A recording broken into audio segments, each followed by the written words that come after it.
Hello friends, आज हम अपने फार्म पे ऑर्गेनिक इंसेक्टिसाइड पेस्टिसाइड का छिड़काव करने जा रहे हैं। तो ये हमारे जो हेल्पर कम मैनेजर कम गार्डनर हैं। देखिए, इस ड्रम में इन्होंने मिलाया हुआ है। इसमें नीम ऑयल है, थोड़ा सा बोरेक्स है और थोड़ा जिप्सम है,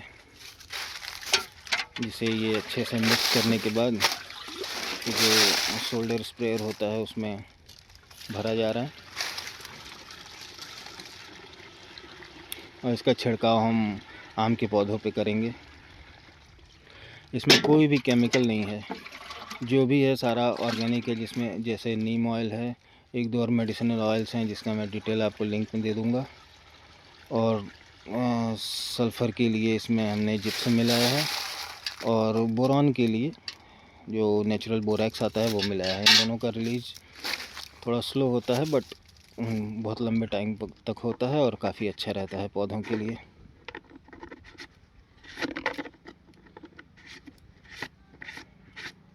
मैं ज़रा मशीन को इनके शोल्डर तक पहुंचा दूं। तो ये चल दिए हैं छिड़काव करने के लिए आम के पौधों पे। आम के पौधों के बाद हम मौसमी के पौधे जो हमारे फार्म के चारों तरफ लगे हुए हैं उन पे छिड़काव किया जाएगा, क्योंकि उनके भी फ्लावरिंग का टाइम आ रहा है।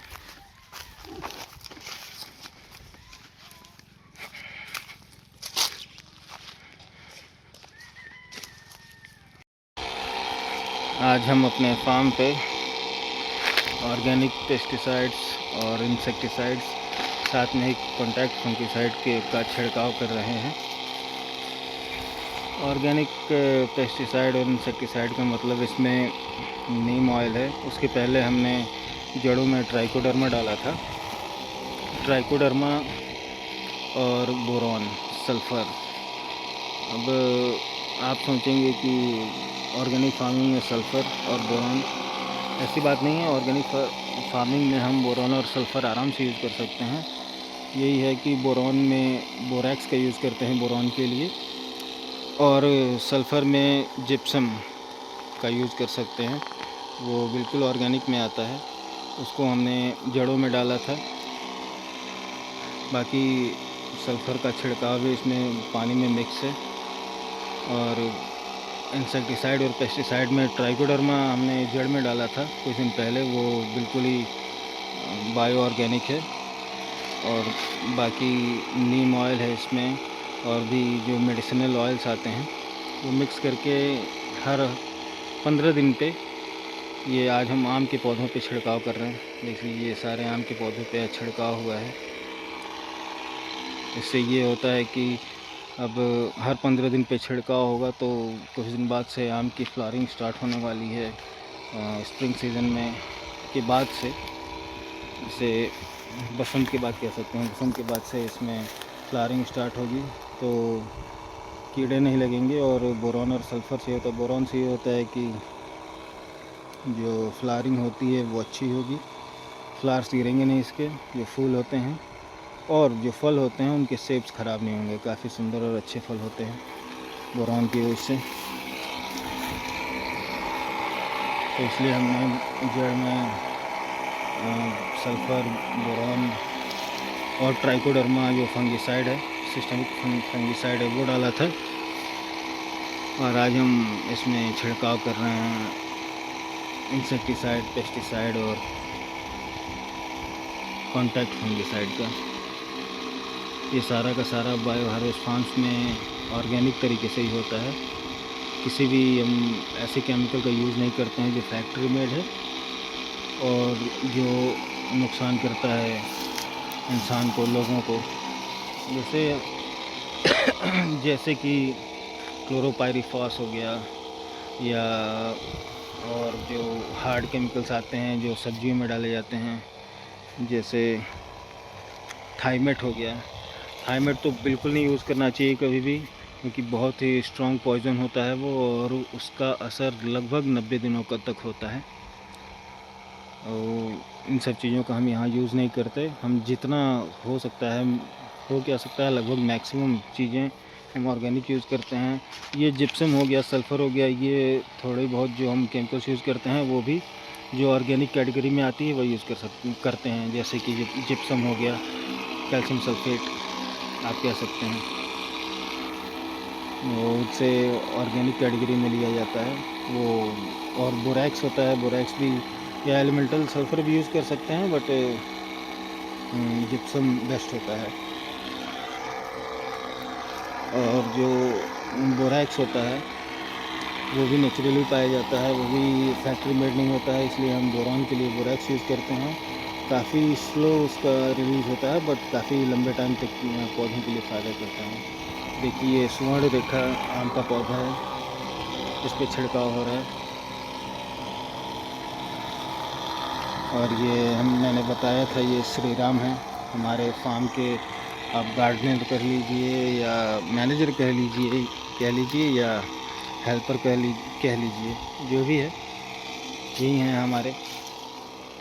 तो इन्हें हर चीज़ की जानकारी है, छिड़काव कैसे करना है, मशीन कैसे यूज़ करना है। सारी मशीन्स फार्म की जो हैं यही यूज़ करते हैं और काफ़ी अच्छे से काम करते हैं।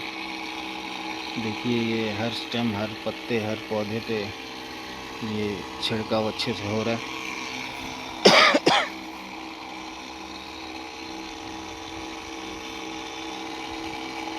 हमारे पास लगभग 8 वैरायटीज़ हैं आम की, जिसमें अंबिका है, अरुणिमा है, स्वर्ण रेखा है,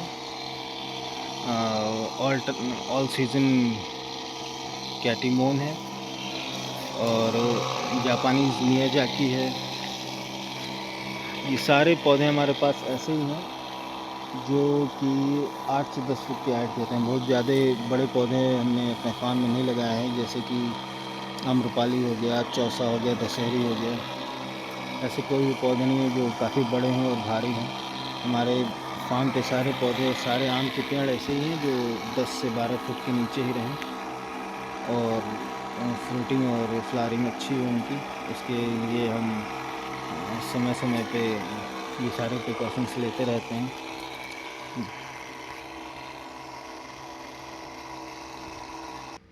देखिए जैसे मैंने कहा था कि ऑर्गेनिक यूज़ करते हैं तो उसमें वर्मी कंपोस्ट यूज़ होता है और बाकी सरसों की खली हम यूज़ करते हैं खाद के लिए। सरसों की खली को पानी में 2-3 दिन छोड़ देते हैं, वो फर्मेंटेट हो जाता है। उसी में अगर आप चाहें तो बोरैक्स और जिप्सम डाल सकते हैं सरसों की खली के साथ, वो सारा मिक्स हो जाएगा। फिर देखिए इस पौधे में, ये आम का पौधा है, इस आम के पौधे में हमने जड़ में डाला हुआ है सरसों की खली और ये रूट ग्रोथ और इनके सारे न्यूट्रिएंट्स इससे पूरे हो जाते हैं। बाकी हमें कोई केमिकल जैसे कि यूरिया और डीएपी, पोटास ये सब डालने की ज़रूरत नहीं पड़ती है। काफ़ी अच्छा सपोर्ट होता है इस ऑर्गेनिक खाद का हमारे पौधों में। ये देखिए ये आम का पौधा काफ़ी छोटा है, इसमें भी हमने सरसों की खली और बोरैक्स एंड जिप्सम डाला हुआ था, बट काफ़ी छोटा है इसलिए